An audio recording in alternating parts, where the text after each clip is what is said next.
Olá, Olá, boa boa noite, tarde. Boa pessoal. noite, né? A Carolina tá no Canadá, tá dando boa tarde para nós, boa noite. Pessoal, estão nos escutando? Vamos ver, Gisele, querida, fala para nós aí, Sandra e Dauísa. Estão nos ouvindo? Estão nos vendo? Olá, boa noite, pessoal. Será que tá todo mundo? Mas eu acho que tá. Ah, sim! Ah, Sim, oi, tá tudo bem. Josi! Querida, beijo! Beijo para todas!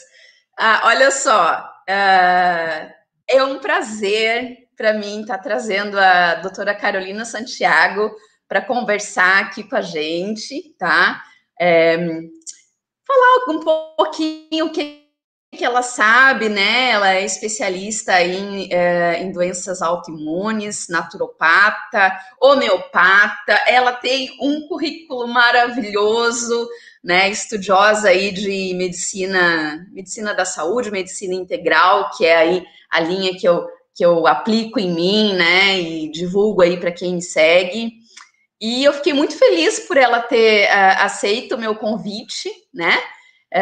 Conversamos aí com várias seguidoras do canal aqui do Construindo a Saúde, mais algumas meninas aí que também me conhecem de outros grupos que trouxeram perguntas já, né? Previamente elaboradas sobre doenças autoimunes. Então a gente já tem uma lista aí de questões que eu vou trazer para a doutora Carolina responder, tá? E no final, então, se sobrar um tempinho, a gente vai estar tentando colocar aí as questões de vocês aqui ao vivo. São questões bem pertinentes, tá? Tanto eu quanto a doutora Carolina, a gente gostou bastante. São questões que estão muito presentes aí na vida da mulherada, né? Que tem problemas de doenças autoimunes, né? Tantas doenças autoimunes. E, bom, preparem-se, porque vai ser a aula. A doutora Carolina, ela tem ela não tem só um caráter assim de personalidade, mas ela tem uma experiência que vem de universo acadêmico, né? Ela era professora universitária, tem o pós-doutorado dela em saúde, acho que saúde feminina. Ela vai contar um pouquinho a história dela para vocês, tá? E, bom, aguardem. Eu já vi que tem um monte de professor aqui. Vocês fiquem tranquilas que essa aula vai ser fantástica. Pegue caderno, pegue caneta. Ela preparou um monte de slide para trazer um monte de explicação maravilhosa para todas nós, tá? Agora eu vou passar aqui a bola para a Carolina, para ela contar um pouquinho a história de você, para vocês. Vocês vão ver que é realmente fantástico tudo que ela passou até agora, tá bom? Fala aí, Carolina. Boa noite, pessoal. Muito prazer estar aqui com vocês. Como a Roberta falou, eu tenho uma história muito longa, né, com uma doença autoimune, porque eu tenho essa doença, que é o Hashimoto, né? Ele foi diagnosticado na minha infância, eu tinha 8 anos. Então, assim, quando eu falo que eu tenho uma vivência muito grande, é porque eu passei infância, adolescência, vida adulta, né, com uma doença autoimune, conhecendo o que acontece no nosso próprio corpo. Então, assim, de primeira formação, eu me formei como fisioterapeuta e eu, muito feliz na minha profissão, me tornei professora universitária nessa área, na área de saúde da mulher, muito apaixonada por isso, muito apaixonada por dar aula. Mas tinha algo em mim que não estava muito bem. Então, assim, eu sempre tinha sintomas, né? Então, desde a infância eu tomava o remédio que é o mais comum, que é a levotiroxina, o chamado Puran, Sintroid, Levoide, e meus sintomas, eles ficavam sempre muito fortes. Então, assim, eu tinha o meu humor, ele variava de uma forma muito forte, e isso tinha uma influência muito grande nos meus relacionamentos, na paz que eu tinha por dentro. Então, eu sabia que tinha algo a mais que eu precisava buscar. Eu ia aos médicos, conversava com os médicos, pedia auxílio, falava, por favor, me ajudem. E eles falavam, olha, é da sua cabeça, vai no psicólogo, vai no psiquiatra. E eu procurei todos esses profissionais, mas eu não me sentia satisfeita, porque eu não resolvia. É como se eu tivesse uma intuição muito forte dentro de mim, dizendo que tinha algo a mais. Então, como eu era dessa área acadêmica, eu pensei, eu vou estudar sobre a minha doença, eu vou estudar tudo que eu sei. E foi aí que começou essa jornada que a Roberta falou que eu tenho muitas formações, porque eu fui aprendendo o porquê que vem uma doença autoimune, o que é uma doença autoimune, o que é hipotiroidismo, o que é Hashimoto, será que eu preciso tomar esse remédio ou é outro remédio? E através disso eu comecei a estudar, fiz várias mudanças na minha própria vida, na minha alimentação. Então eu acho assim, como a Roberta, que também teve mudança na vida dela, e é por isso que nós estamos aqui conversando hoje, eu tive essa mudança tão significativa que depois, então, eu fui fazer nutrição aqui no Canadá, fiz um curso de medicina funcional, fiz homeopatia. Então, assim, por essa busca de me compreender primeiro, e depois eu comecei a querer compreender o próximo, eu comecei a escrever um blog e falar sobre tireoide, sobre doenças autoimunes, e aí muitas pessoas começaram a me procurar, e hoje, então, eu tenho esse trabalho que eu ajudo as pessoas. Mas vamos falar um pouquinho mais de outras coisas, Roberta. Assim, eu gostaria muito de enfatizar uma questão aqui do que me fez procurar a doutora Carolina para trazer ela para vocês aqui, para vocês, né, escutarem a voz dela aqui junto comigo, porque ela muito me motivou e ela muito, assim, me acendeu uma luz no fundo do túnel, dizendo assim, tu tá no caminho certo, sabe? Porque ela, assim como eu, a gente trabalha como pessoas que ajudam as outras pessoas a estarem implementando hábitos saudáveis, porque nós já chegamos à conclusão que tu pode fazer tudo certo, tomar o teu remédio, fazer isso, fazer aquilo, se tu não tiver uma vida saudável, muito provavelmente tu não vai conseguir estar minimizando aqueles sintomas, até aqueles efeitos colaterais dos remédios e tal.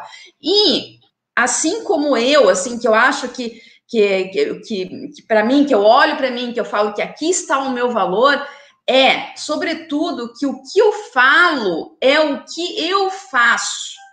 Entende? Para mim, isso é muito importante, porque você chegar e ficar ali lendo os estudos e falando, o estudo serve para isso, para aquilo, funciona assim, funciona dessa forma, é um tipo de trabalho. Agora, você colocar na sua vida, praticar aquilo que você fala, aquilo que você ensina, aquilo que você ajuda os teus pacientes a fazerem, é outra coisa. Sabe? E eu acho que aqui é a grande riqueza, porque é a experiência, entendeu? É a experiência. Uhum. O trabalho randomizado te traz a teoria, mas a prática vem da experiência. Concorda, Carolina? Com certeza. Assim, eu costumo até dizer assim, que eu não vou geralmente em médicos que não tenham a certa patologia que eu tenha. Porque eu falo assim, que você tem que, de alguma forma, tem que saber o que eu sinto, porque se você não sabe, não teve aquela vivência total, ou então não tem a convivência com tantas pessoas, você vai ter uma tendência a minimizar o problema da pessoa. Você vai falar que, é psicológico, você precisa comer menos. Então, assim, essa vivência que eu tenho com a doença me deu tanta empatia e compaixão pelo próximo, que para poder abraçar e compreender as pessoas, porque eu sei o que eu passei, e eu sei a melhora que eu tive. Então, assim, é muito importante, né, Roberta, a gente viver aquilo que a gente prega. Eu vivo 100%. Porque... Eu também. Vocês entrem lá no site da a doutora Carolina para ver a coisa mais linda, né? O slogan dela é Seja Luz, sabe? Ninguém ajuda ninguém leva conhecimento de uma forma efetiva ao próximo se ela não tiver junto consigo aquela luz que brota do interior, né? E isso só surge a partir do momento em que tu busca o teu melhoramento, né? A coisa de você estar evoluindo. Por isso que, para mim, acaba sendo até um presente a gente ter uma doença autoimune, porque a gente tem que buscar se conhecer, a gente tem que buscar se melhorar e evoluir e ser cada vez melhor a todo dia. Lindíssimo, lindíssimo, né? É o que eu penso 100%. Assim, eu costumo falar muito com as pessoas que eu atendo, que tudo na vida é perspectiva, é como você olha. Se eu olho a minha doença com muito sofrimento, como uma punição, como se fosse uma coisa horrível, eu vou ficar cada vez com maiores sintomas, mais doente, mais depressivo. Se eu olho aquela doença e consigo chegar naquele ponto de ver que existe algo que eu preciso aprender. Pensa, gente, eu não estou falando isso levemente, sem entender vocês. Eu tenho isso desde a infância, certo? Eu tenho outra doença autoimune que é até mais séria que o Hashimoto, que chama Sjögren, que é uma doença reumatológica. Então, assim, toda essa sabedoria veio de uma aceitação de que tem algo que eu preciso compreender e qual é a minha missão, né? Então, parte da minha missão é o que eu estou aqui essa noite com vocês. Lindo, querida, lindo. Obrigada. Ai, vamos começar, então? Sim. Como eu e a Carolina, né? E aí, vamos ver como que vai sair aqui daqui para frente e qualquer coisa a gente faz as intervenções aí para pontuar algumas questões mais pertinentes ou tal. Né? Então, a primeira questão, como surgem as doenças autoimunes? Essa é maravilhosa. Uhum. Quais são alguns tipos de doenças autoimunes, né? Porque Carolina fala.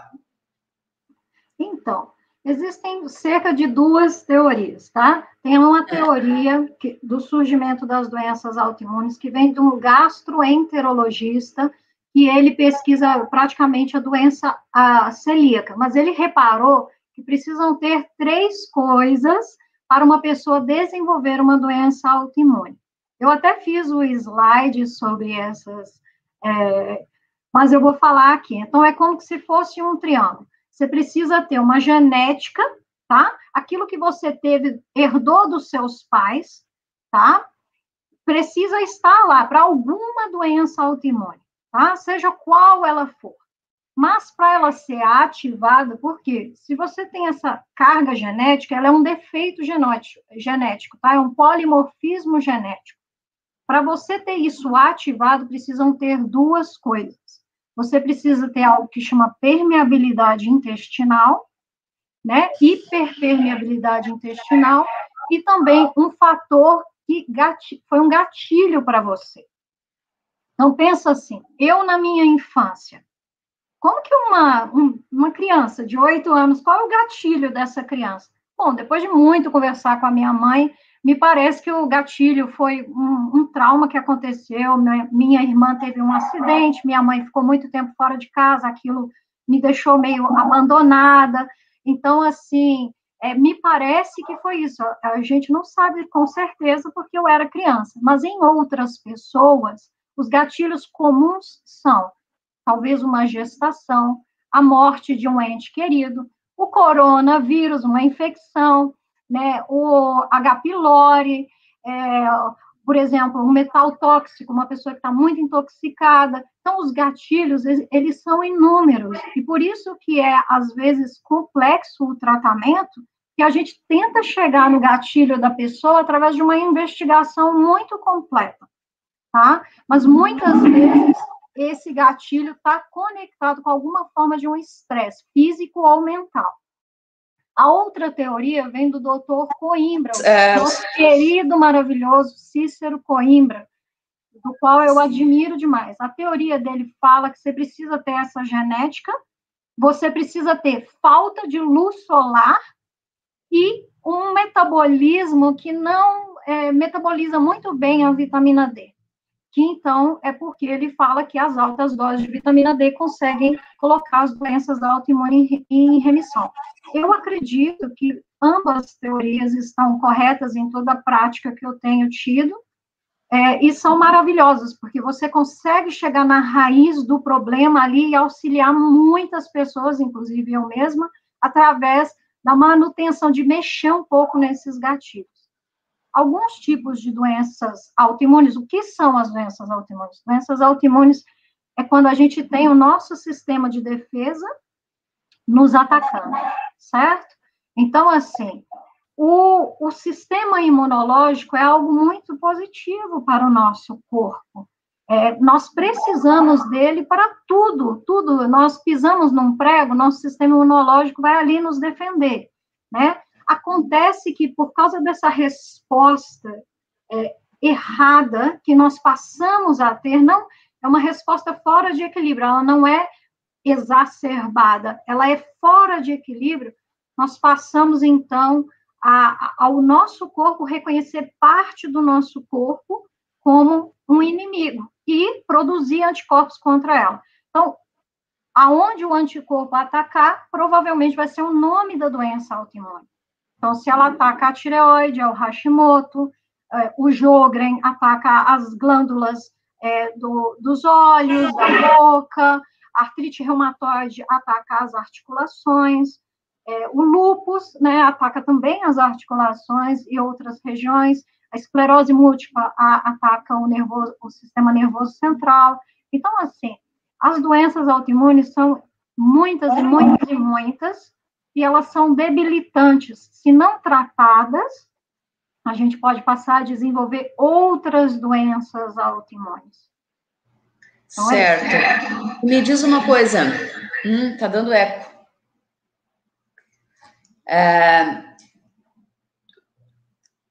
Independente...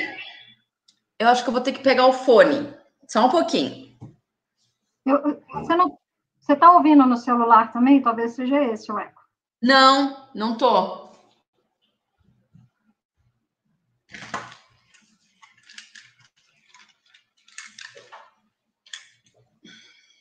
Isso mesmo, Gisele. Fica pensando em qual será o seu gatilho, viu? Ele geralmente é um gatilho lá atrás, pode ter sido qualquer gatilho, mas os surtos que a gente fala, que são toda fase que a gente tem uma piora da doença autoimune, seja quando você já tem ela, os surtos geralmente estão conectados com algum tipo de estresse novamente que a gente tem. Duas questões que eu queria colocar aqui, uma é a questão do estresse e outra é a questão do intestino. Independentemente do gatilho, doença autoimune está relacionado à hiperpermeabilidade intestinal e ao estresse crônico ou não? Muito, muito, muito, muito. O doutor Coimbra fala algo que eu concordo demais por pura vivência também. Ele fala que você pode até ter os melhores hábitos de vida do planeta, se cuidar muito bem, tomar seus remédios certinhos, fazer o protocolo Coimbra, altas doses de vitamina D, mas se você não controla o seu estresse, você continua tendo recidivas das doenças que você tem, ou talvez desenvolvendo outras. Então, esse é um gatilho, assim, extremamente comum. E a permeabilidade intestinal, o que é a permeabilidade intestinal? É quando as células do nosso intestino, a gente tem uma camada de células somente. Elas ficam super juntinhas, com uma parede toda juntinha. Quando o nosso intestino está hiperpermeável, ele começa a ficar separadinho. As junções que a gente tem entre as células, elas ficam frouxas.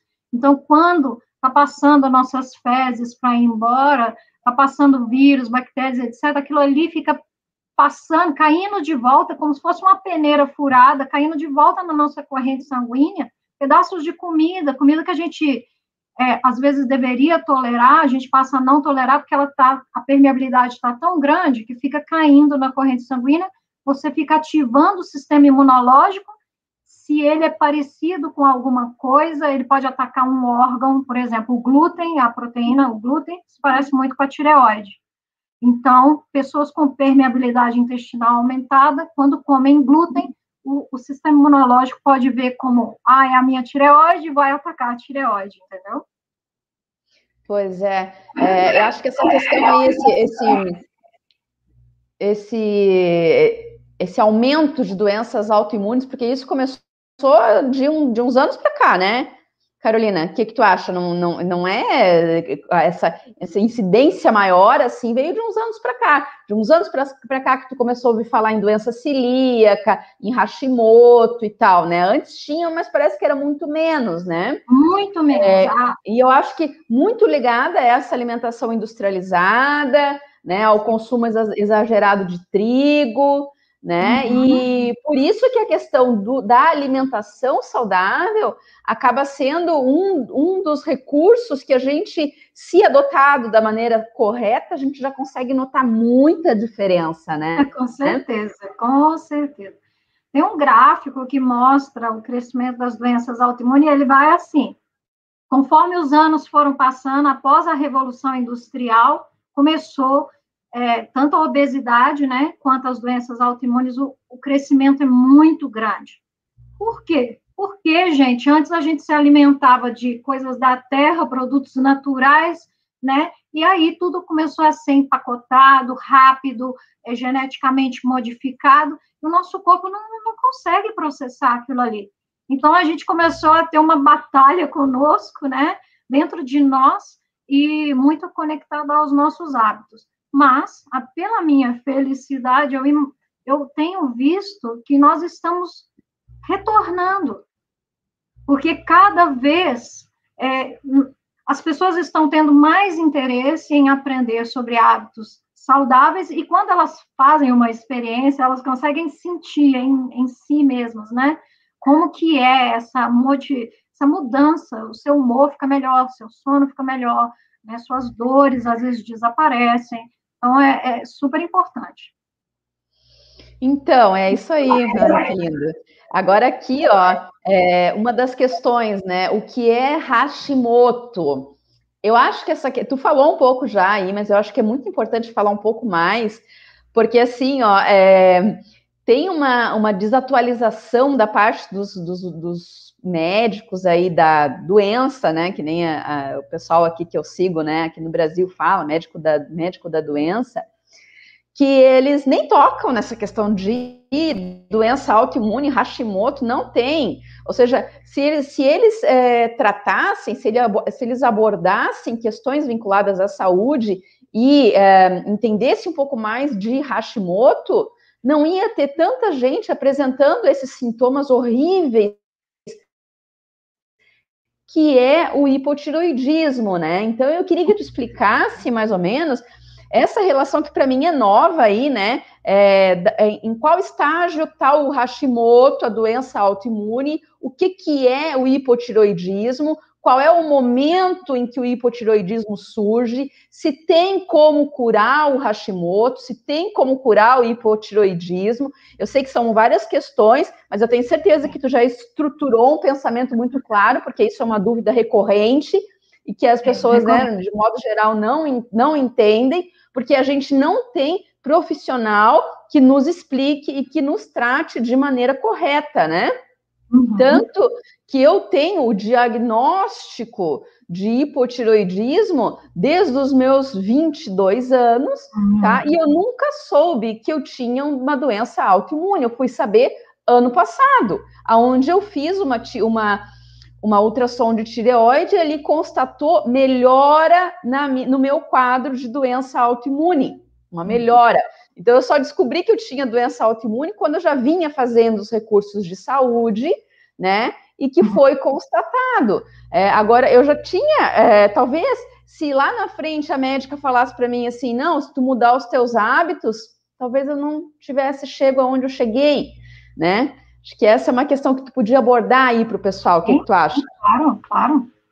Então, assim, muitas pessoas me perguntam, eu sei que eu tenho hipotiroidismo. Hipotiroidismo é a baixa produção dos hormônios da tireoide. Quer dizer que a sua tireoide não consegue produzir hormônio suficiente para as demandas do seu corpo, ok? Mas o que é o Hashimoto? O Hashimoto é quando esse hipotireoidismo, se ele virou o hipotireoidismo, baixa dos hormônios, foi causado por um ataque autoimune. Então, assim, como que as doenças autoimunes, elas começam? Esse eu quero mostrar o slidezinho que eu fiz, porque ele é lindo. Vou colocar aqui, só um minutinho.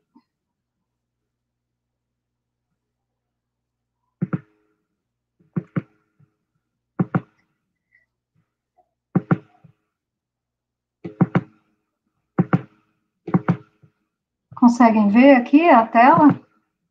Deixa eu ver. Aí, ó, pessoal. Conseguem ver uma imagem? Eu acho que sim. Para mim está aparecendo aqui. Confirmem aí, pessoal. Estão conseguindo visualizar o slide?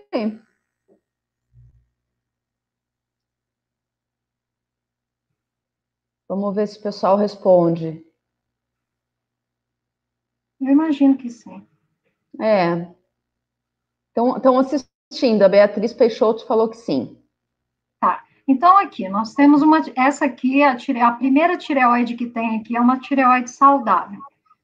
Quanto tempo que leva para eu saber para eu desenvolver, ter um diagnóstico do hipotireoidismo? Ele pode levar cerca de até 10 anos, tá? Então, por quê?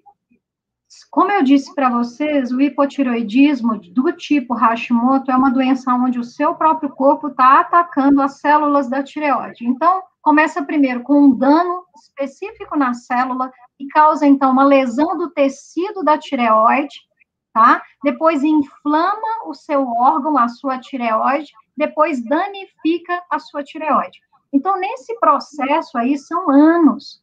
Então, assim, muitas pessoas, eu vi que tem uma pessoa aí que falou que ela tem hipotireoidismo subclínico. O que é isso? O hipotireoidismo subclínico é quando a pessoa, ela tem o TSH, que é um hormônio que está medindo o quanto de hormônio da tireoide que eu tenho na minha corrente sanguínea, ele está mais alto, tá? Não está tão ideal, mas os hormônios, o T4 e o T3 estão normais. Então, assim, é chamado de hipossubclínico. O hipo, nesse estágio de hipotireoidismo subclínico, a pessoa já está com muito sintoma, muito mesmo. E esse estágio entre a pessoa ter o hipossubclínico e ter o hipotireoidismo mesmo, onde não consegue produzir o tanto de hormônio suficiente, às vezes levam uns 5, 6 anos, e a pessoa sofrendo durante esses 5, 6 anos com vários sintomas do hipotireoidismo, como ganho de peso, pele seca, labilidade emocional, depressão, queda de cabelo, fadiga extrema. Então, assim, são muitos anos até você ter o diagnóstico da doença. Então, esse diagnóstico da doença, a pessoa sofre muito para chegar nele. E, às vezes, ela chega num diagnóstico de hipotireoidismo, mas ela não sabe se é Hashimoto. Para ela saber se é Hashimoto, ela precisa que um médico faça alguns exames, tá? Que se chamam exames dos anticorpos contra a tireoide. Então, chama antitireoglobulina e antitireoperoxidase. E também o ultrassom da tireoide. Então, essa é a dificuldade, porque muitas pessoas vão aos médicos, os médicos pedem o TSH somente e o T4 livre ou T4 total. Esses dois exames não conseguem abordar a dimensão dos sintomas das pessoas. Por quê? Porque isso não é o mais importante. Porque eu tenho pessoas que estão ali há anos, por exemplo, vamos pensar, a pessoa está com TSH de 4, ela já tem sintomas. Hoje em dia, a gente preconiza que, a partir de 2, as pessoas já têm um certo sintoma. tá? E esse certo sintoma precisa ser tratado. Eu costumo falar que o hipossubclínico costuma ser o lugar melhor para você tratar a tireoide com mudanças de hábitos, com tudo, para a pessoa não chegar no hipotireoidismo, que é quando ela precisa começar a tomar remédio.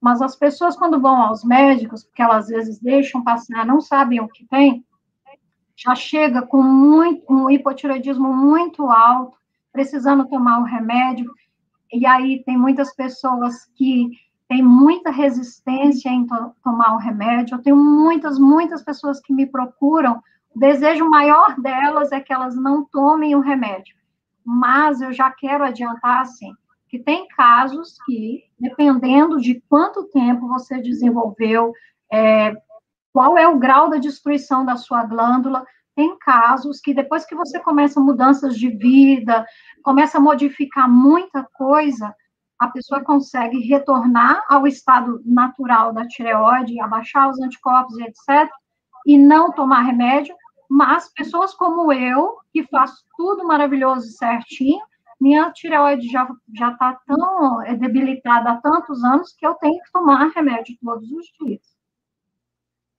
Roberto, eu passei um pouco a explicação, mas... Sim, agora só me diz uma coisa, isso é uma dúvida que eu tenho. Todo mundo que tem hipotireoidismo tem Hashimoto? Não, né? Não. 90% das pessoas têm Hashimoto, tá? 10% é o hipotireoidismo que a gente chama primário, que sem uma causa definida, que não se sabe o que aconteceu, tem pessoas que é pura genética, o pai tinha, mas a pessoa não tem autoimunidade, mas a grande maioria, o hipotireoidismo provém de um ataque autoimune na tireoide. Certo. Então, primeiro vem o Hashimoto, que evolui para o hipotireoidismo. Exato, né? Nesse período, que pode levar até 10 anos. E se você tratar antes de aparecer o sintoma, mas que só os exames demonstram que a tua tireoide está deficiente, você teria condições de reverter o quadro e até não tomar medicação. Depois disso, sim, é difícil. Sim. Ok. Então, assim, hoje em dia, eu pego muito mais desses casos, porque são pessoas que às vezes estão fazendo um check-up, o médico já não tem sintoma a pessoa, o médico já é uma pessoa mais antenada, pede os exames de anticorpos, eles vêm alto, a pessoa não tem alteração nenhuma, mas ela me procura, ela fala, eu quero melhorar a minha vida, fiquei sabendo que eu tenho isso, não quero desenvolver a doença. É possível? É muito possível, depende de você. Sim. Maravilha. Aqui os exames, tá ok, que tu já falou quais são os exames, né, para se saber se tem Hashimoto ou hipotireoidismo.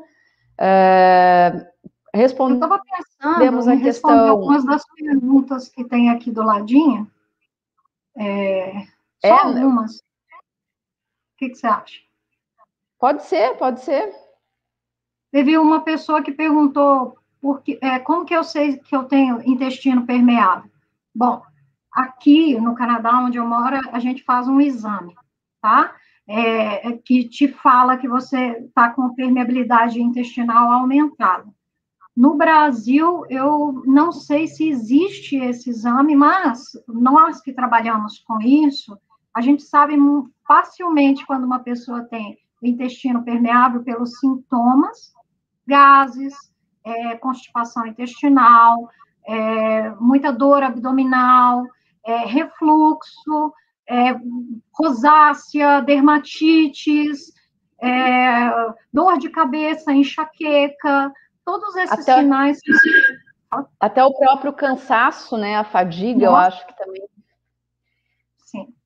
O cansaço pode ser também o metabolismo de outras coisas, né? Pode ser tireoide, pode ser mitocôndria, mas o intestino permeável, assim, pessoa que fala para mim, ai, nossa, doutora, eu comi um pão de queijo, minha barriga estufou, eu comi um pão, minha barriga estufou, isso é permeabilidade intestinal aumentada. Então, a gente já vai tratando, já vai reduzindo, tirando os maiores alérgenos e tá tentando trazer essa pessoa para o equilíbrio o mais próximo que a gente conseguir. Muita pergunta aqui, ó, aqui na lateral. Eu quero te fazer essa pergunta aqui. Eu sei que não é a tua especialidade sobre hipertiroidismo, mas eu tenho... Uhum. Eu tenho um caso aqui, ó, de uma querida minha, mais do que minha seguidora, minha amiga até. Ela toma Tapazol há 20 anos, ela toma homeopatia, sabe? Alimentação, desculpa, alimentação saudável e exercício. Tem como fazer mais coisas? Só considerando aqui, o anticorpo dela alto e ela tá sem sintomas. Mas por que toma Tapazol há 20 anos? Porque o Tapazol é um antitireoidiano, né? Ele vai, tipo, matando a tireoide e chega num momento que a gente retira, não a gente, né? Os médicos retiram o Tapazol e a pessoa entra em hipotiroidismo. Então, assim, tem que conhecer um pouquinho melhor o caso. Mas eu, como homeopata, eu olho a pessoa também como um todo. E eu já reparei que o hipotireoidismo tem umas certas causas e o hipertireoidismo tem outras causas, talvez relacionada com alguns traumas, alguma coisa onde a pessoa teve um período de muita raiva. Então, assim, quando eu vejo uma pessoa que está fazendo tudinho certinho, está tomando tudo, está tomando suplementos certos, tem hábitos maravilhosos e etc., eu penso que é importante também olhar para como que está lá por dentro, as emoções, as coisas que estão dentro da pessoa. Então, assim, eu acho isso muito interessante. Agora, quanto à questão do Tapazol, eu não conheço um caso de alguém que ficou tomando Tapazol por 20 anos. Geralmente se toma Tapazol 1, 2 anos, né, mata a tireoide, vamos lá, e aí a pessoa entra em hipo e passa a tomar Puran, Sintroid, etc. Então, eu não sei responder totalmente o seu caso, Gisele. E o caso daquele iodo radioativo, é iodo e ozônio? Teve alguém que perguntou aqui, iodo radioativo é aconselhável? A Gisele também, ó. Mas aí vou virar hipo, sem benefícios, me parece. Já vi casos, né? Eu acho estar em hipotireoidismo muito mais benéfico do que estar em hiper, porque o hiper é mais perigoso, tá? Então, assim, que é por isso que muitos médicos, etc., têm medo de usar o T3, porque às vezes a pessoa pode ir para um hipermedicamentoso. O que é hiper, gente? Hiper é excesso de hormônio da tireoide. O excesso de hormônio da tireoide, quando ele está muito alto, o efeito é muito deletério no corpo, tá? Problemas cardíacos, osteoporose, vários problemas. Então, assim, eu sou uma pessoa natural, então eu tento reverter o hipertireoidismo através de homeopatia, tratar os gatilhos e etc. Mas eu, como profissional, também penso que é melhor estar em hipo e você corrigir com uma medicação do que ficar em hiper tomando um remédio, o Tapazol, que tem diversos efeitos colaterais. Mas essa é uma opinião, eu acho que também tem que ser muito discutida com o profissional, o seu médico. Sim. E a Josenilda, ela pergunta para ti, no caso de subclínico, é preciso tomar medicação ou só a mudança de hábitos já resolve? Aqui eu já te falo que essa é 100% hábitos saudáveis, tá? Ela é minha colega no Procer, a mulher é top. Mas aí, dá licença, Josi, que eu vou ter que falar. O calcanhar de Aquiles dela é o estresse. Tá? Então, está explicado. Temos que considerar o fato. Josenilda, cada caso um caso, né? Eu tive pessoas que conseguiram ficar sem a medicação, mas eu vou contar um caso de uma pessoa muito querida, um professor universitário como eu, que tinha o hipossubclínico, fazia tudo perfeitamente, até fazia protocolo Coimbra, mas ele tinha um cansaço, uma fadiga que não conseguia, ele não estava conseguindo estar bem nas atividades dele. Quando nós conversamos, eu mostrei para ele que a produção dele de T3 estava baixíssima. Conversei com o médico dele, etc. Ele começou a tomar uma dose pequenina de T3, através do médico dele, e ele ficou ótimo. Então, assim, cada caso é um caso, tem que se analisar e tentar achar qual é o seu calcanhar, o que está fazendo com que você não está conseguindo voltar para a tireoide normal, sem ficar com hipo subclínico, e não está evoluindo também. Então, assim, tem que achar qual é a razão. Certo.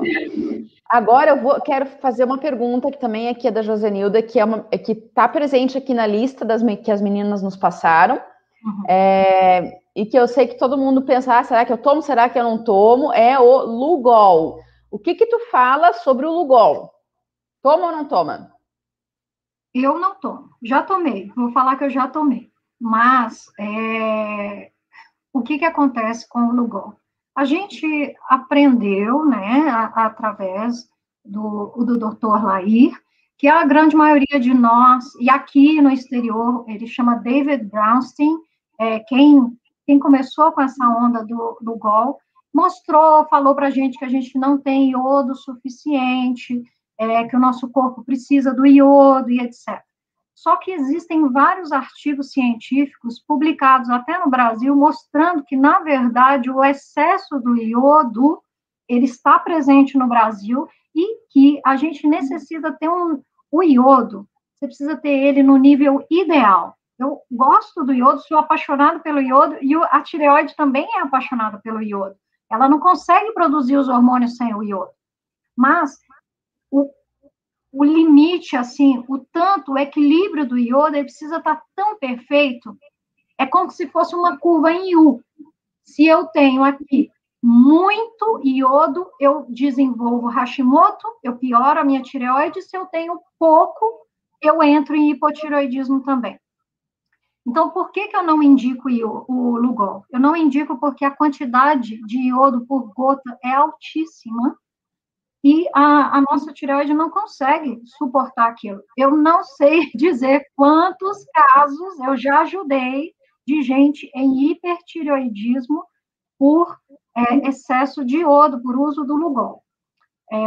Acontece que aqui a gente preconiza, se uma pessoa quer porque quer usar Lugol, os anti-TPO e a antitireoglobulina tem que estar abaixo de 100.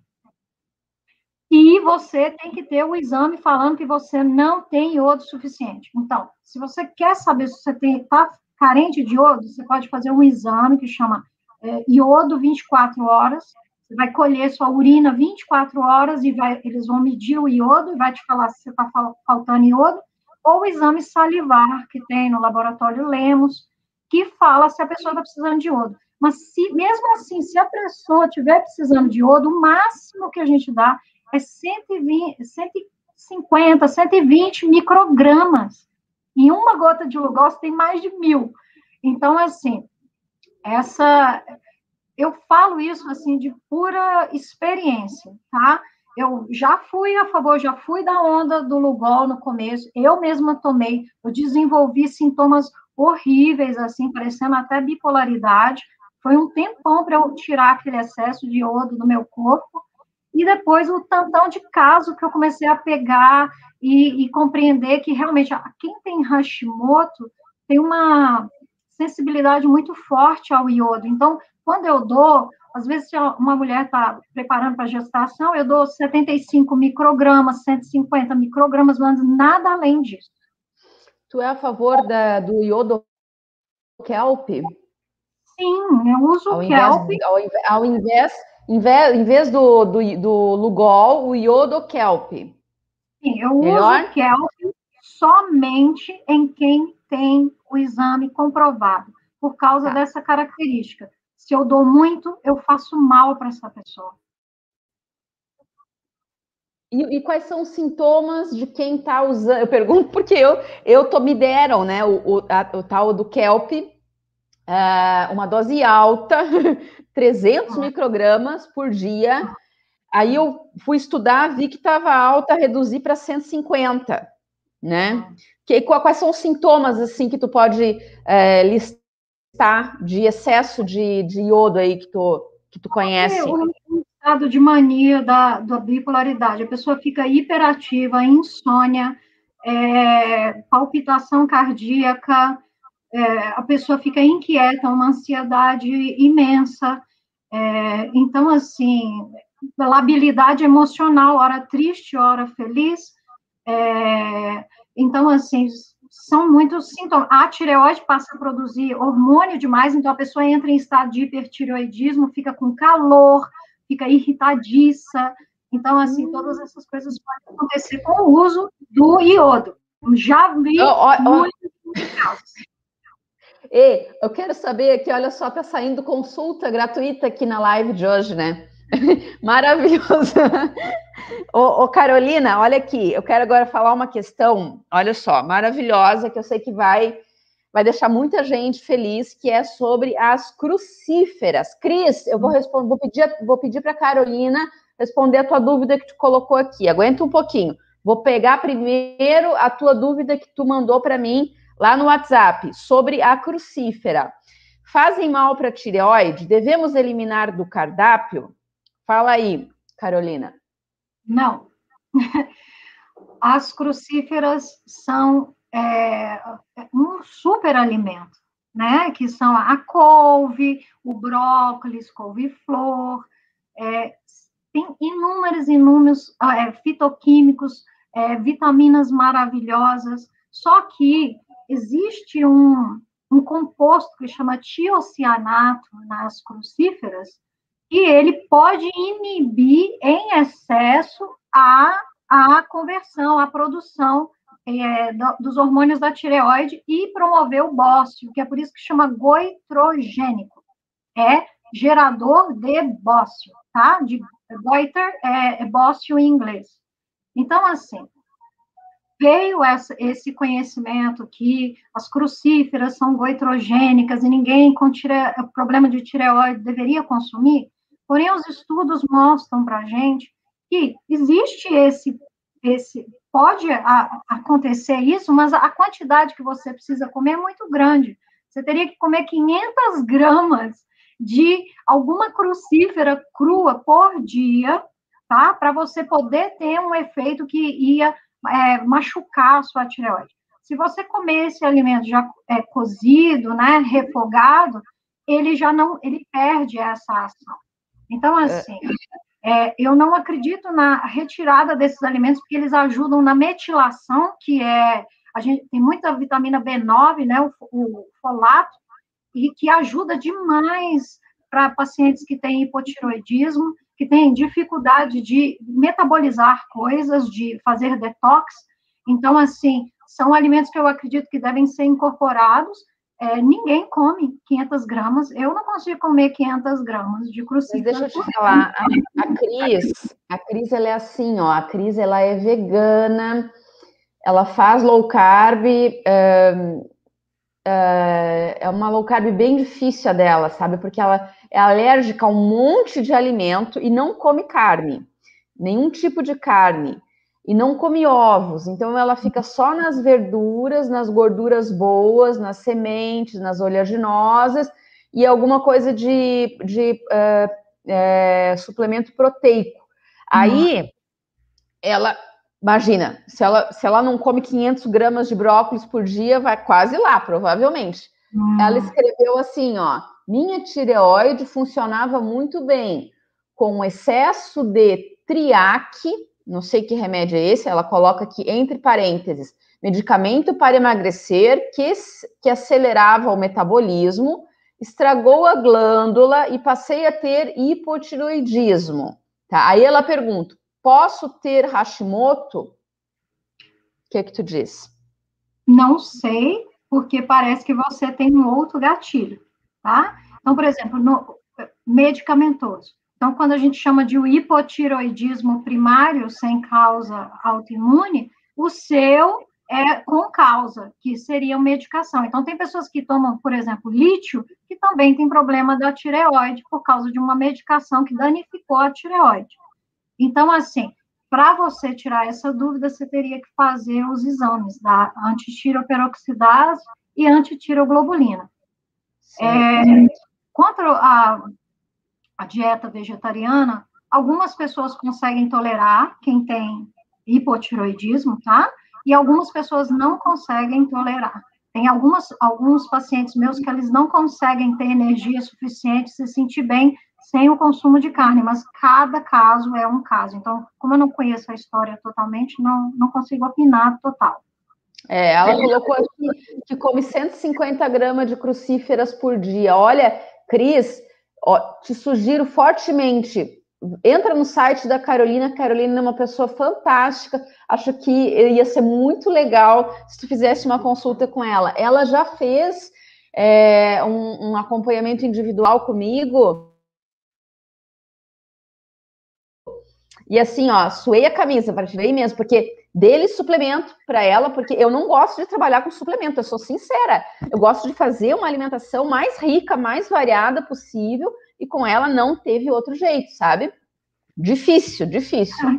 Quando a pessoa está numa dieta de muita restrição, o uso de suplemento é inevitável. Na verdade, quem tem Hashimoto, eu mesma não consigo ficar totalmente bem sem uma suplementação básica, né? Porque a gente não consegue tirar tudo da nossa alimentação e o próprio hipotireoidismo e a autoimunidade faz com que nós não consigamos absorver certas coisas. Por exemplo, a vitamina D, né?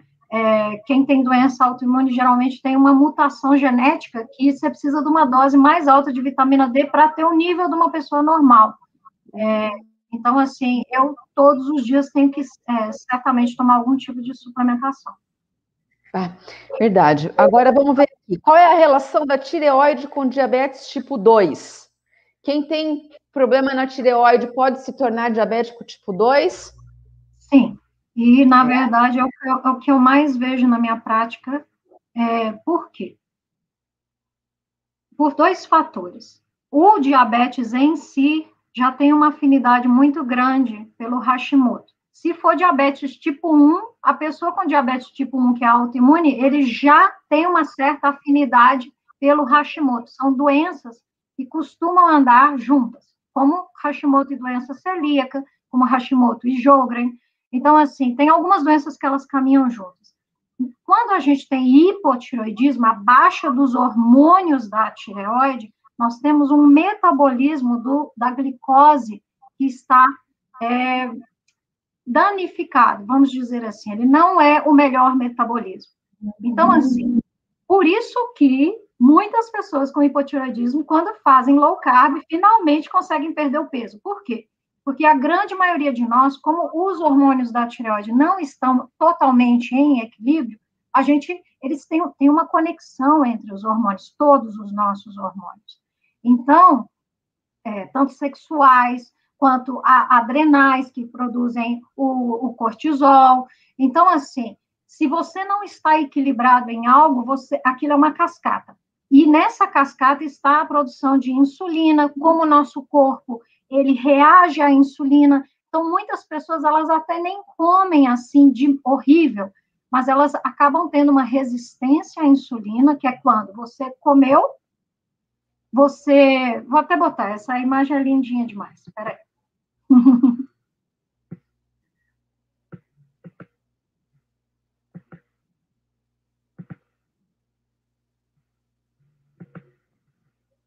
Eu sei que a gente para um pouquinho aqui, gente, mas eu acho que fica tão didático. Olha, a Sandra Meirelles, ela pergunta daquele teste, já rapidinho, porque essa aí tu vai matar na hora, da temperatura, né, que o Lair Ribeiro, ele fala de medir a temperatura durante 5 dias. O resultado dela, né, de dar o resultado do hipotireoidismo. Tu disse se esse teste é legal de fazer, funciona? Eu amo esse teste. Esse teste, na verdade, não é do Lair Ribeiro, esse teste é do médico maravilhoso que chama Dr. Broda Barnes, um médico americano, que ele para mim, é o pai da medicina funcional na área de tireoide.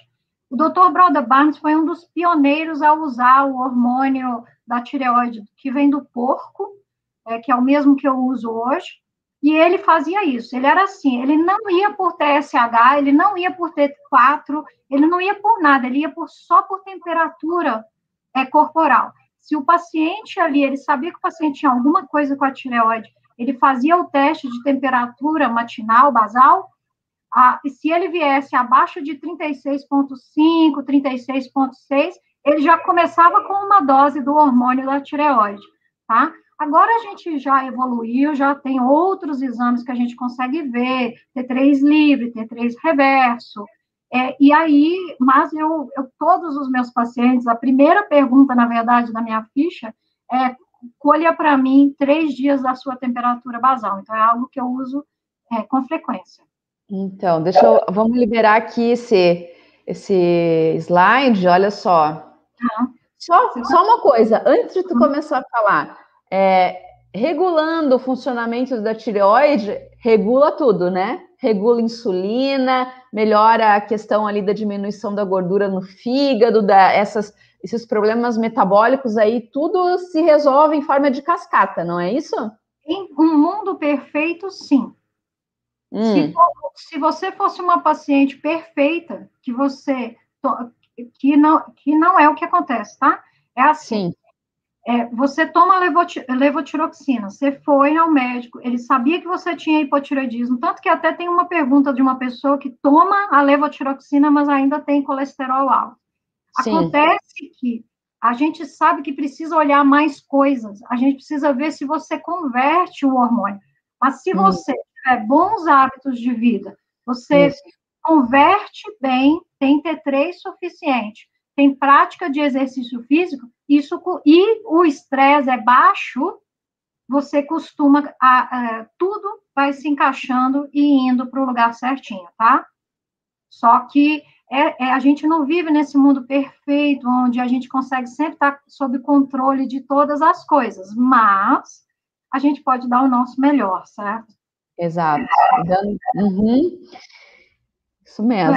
Essa figurinha aqui, então, era só para mostrar o que acontece. Que muitas pessoas perguntam por que eu ganho peso com problema de tireoide, por que eu posso desenvolver diabetes. A questão do diabetes é isso aqui. Você comeu algo, tá?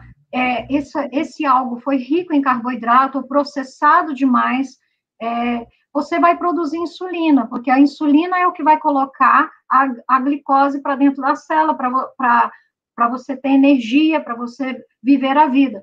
Mas acontece que quando você não está em equilíbrio, quando a sua tireoide não está em equilíbrio, você pode, então, desenvolver, assim, os receptores da insulina, eles ficam com resistência.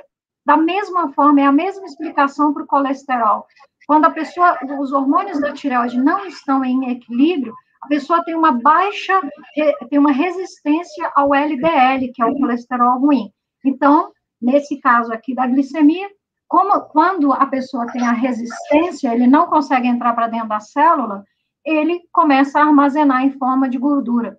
Então, é por isso que você entra em obesidade, mesmo tomando levotiroxina, por isso que tem, às vezes, até um acúmulo na barriguinha, por causa que, às vezes, você tem uma resistência insulínica que precisa ser trabalhada. Inicialmente, com uma dieta mais baixa em carboidrato, até você chegar num equilíbrio, e depois você vai equilibrando e pode aumentar até um pouquinho dos carboidratos bons.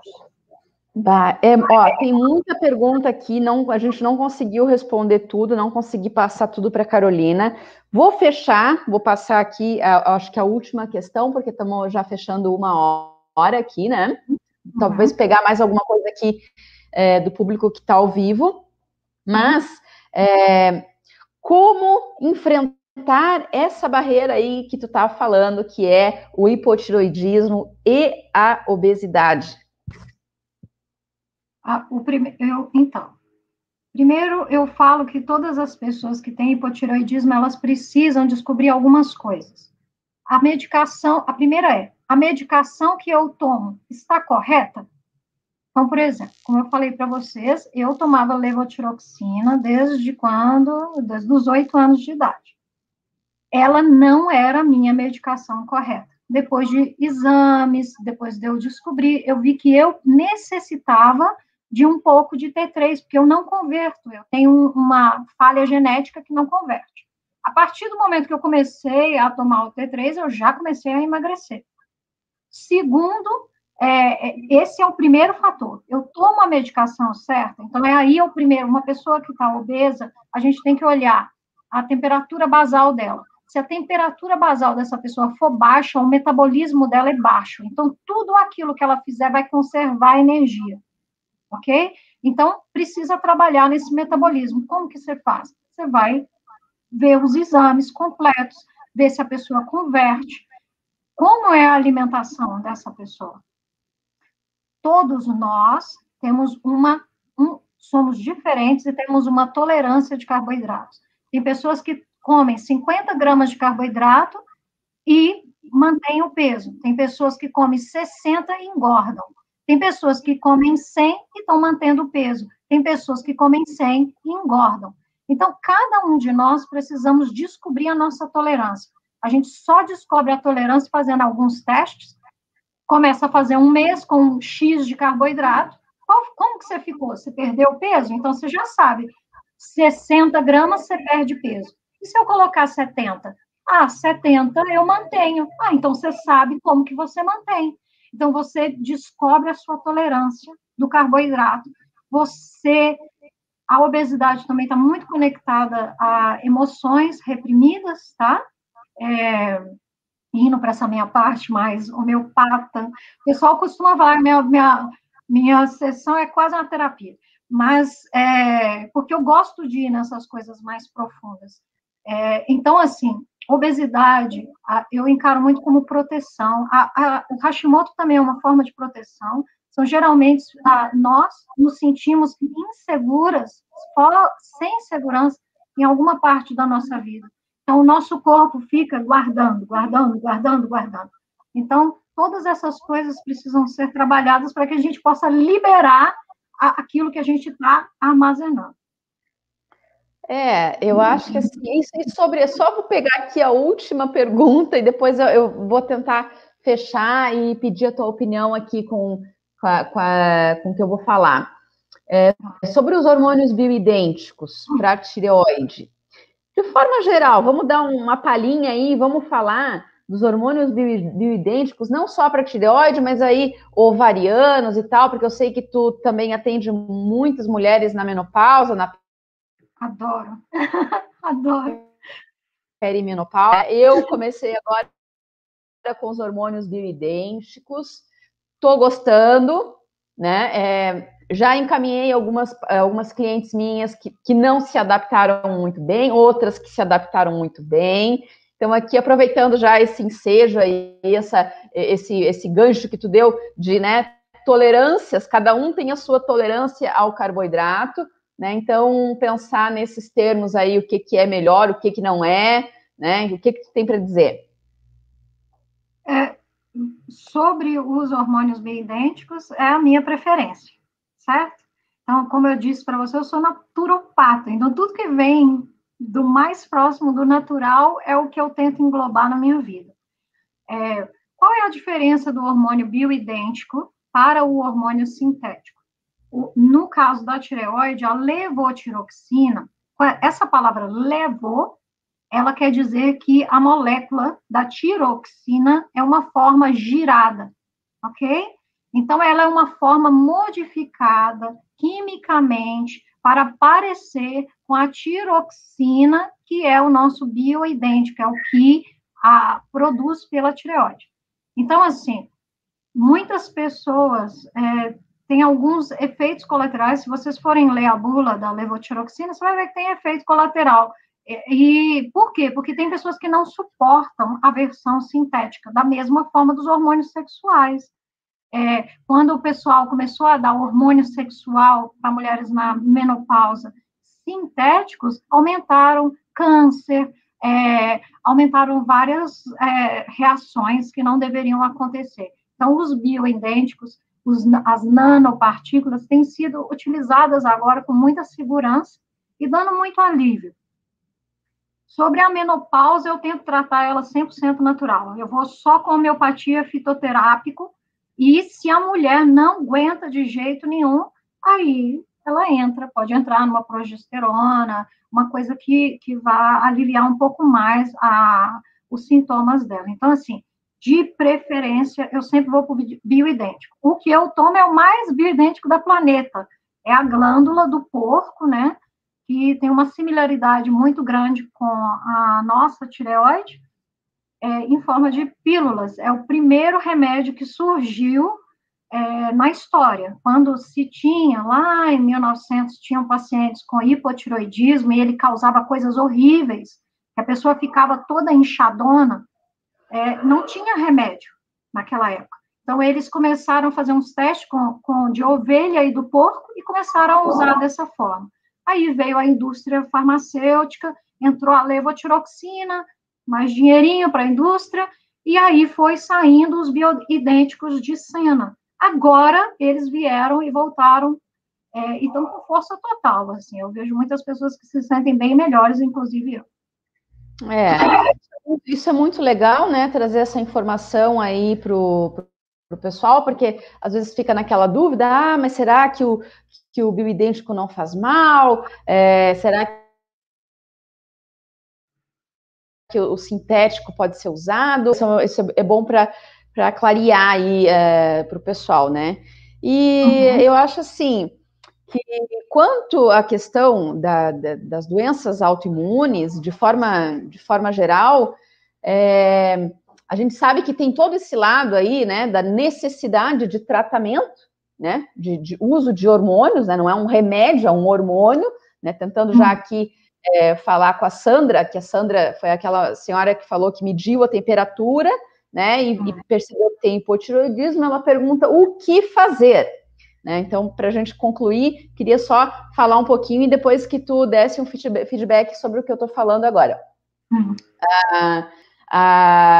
Procurar um médico, né, um médico capacitado para fazer o tratamento adequado, porque também sem tratamento tu não caminha, mas o tratamento sozinho não faz milagre, né? Remédio não faz milagre, assim como só suplemento não faz milagre, né? Eu costumo dizer que tem uma pílula mágica, eu costumo dizer, né? Mas que não é mágica para todo mundo, mesmo tu estava conversando comigo antes, que são os hábitos saudáveis, né? Isso é uma coisa que pode ser considerada até recente, né, na vida das pessoas, da nossa sociedade, falar em hábitos saudáveis. Aí as pessoas, primeira coisa que pensam, alimentação saudável. Sim, é um hábito saudável. Só que a alimentação, ela não é tudo. Não adianta você ter uma alimentação 100% e você não ter massa magra, você não ter saúde cardiovascular, você não dormir bem, você não ter disposição, você não tem saúde nas suas mitocôndrias, você ficar gritando o dia inteiro, ficar estressada, né? Ficar, né, com pensamentos horríveis o dia inteiro. Exatamente, exatamente. Fazendo fofoca, fazendo intriga, com raiva, xingando, fazendo aquela coisa que, né, que é péssimo, que a gente sente assim que aquela nuvem preta desce sobre a gente, né? Então, eu acho que essa questão aí da cura, seja lá cura ou remissão, que a gente prefere usar esse termo, né, nas doenças autoimunes, é uma coisa ampla, né? Você tem que estar trabalhando vários aspectos, né, levando tudo de uma forma holística, né, ampla, e sim, fazer o tratamento, e esse tratamento tem que ser o melhor possível, né? Por exemplo, eu consegui melhorar, consegui emagrecer tomando a levotiroxina sódica ali sintética, né? O que tu falou? Estava praticando os hábitos saudáveis, mas tua tireoide estava convertendo bem o T4 em T3, não sei, talvez porque o meu hipotireoidismo tenha vindo do uso do carbolítio, não foi uma coisa talvez genética, não sei, né? Cada caso é sempre um caso, e uma coisa que cada vez mais eu descubro, não existe generalizações. Não existe chegar a falar, isso funciona. Essa é a verdade. Não. Né? Não existe.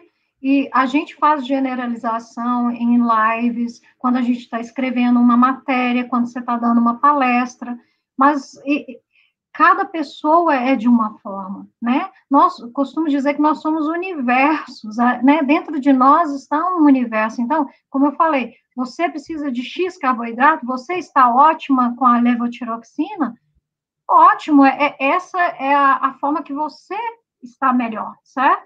Então, a gente vai conhecendo cada pessoa, que é por isso que não tem como você ir numa consulta de 15 minutos, 5 minutos do convênio, e aquele médico compreender quem você é, o porquê que você está ali. É por isso que você ganha um antidepressivo.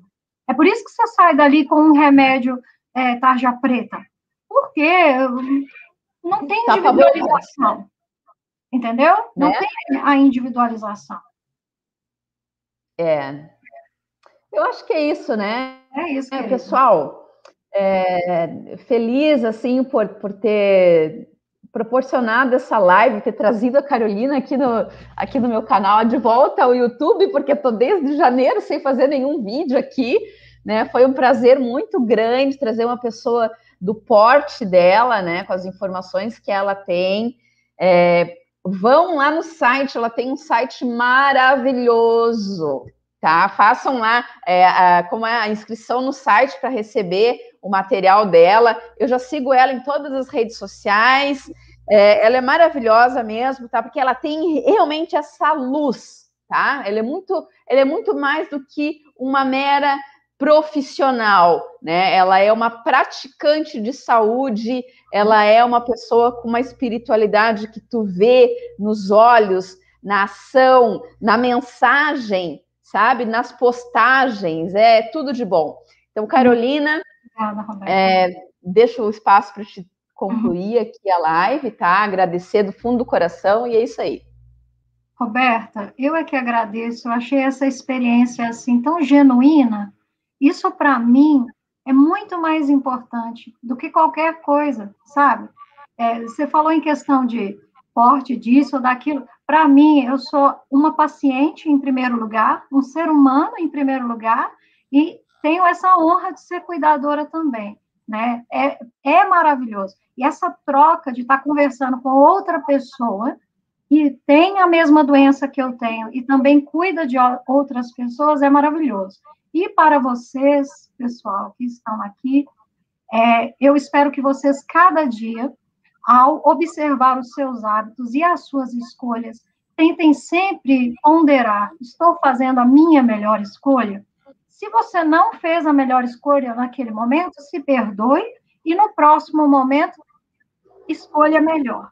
Então, assim, sempre tente ir para o lado do amor, da compreensão, da gentileza, com você mesma, porque em todo o estudo, toda essa vivência com essa doença autoimune, o que eu mais percebi é que nós precisamos nos olhar com amor, olhar para o próximo com amor e perdoar sempre. Então, a vocês eu desejo muita saúde, muita luz, tudo de bom, pessoal. Então tá, vamos encerrar. Obrigada pela presença de todos. Obrigada, Johnny, pela tua presença.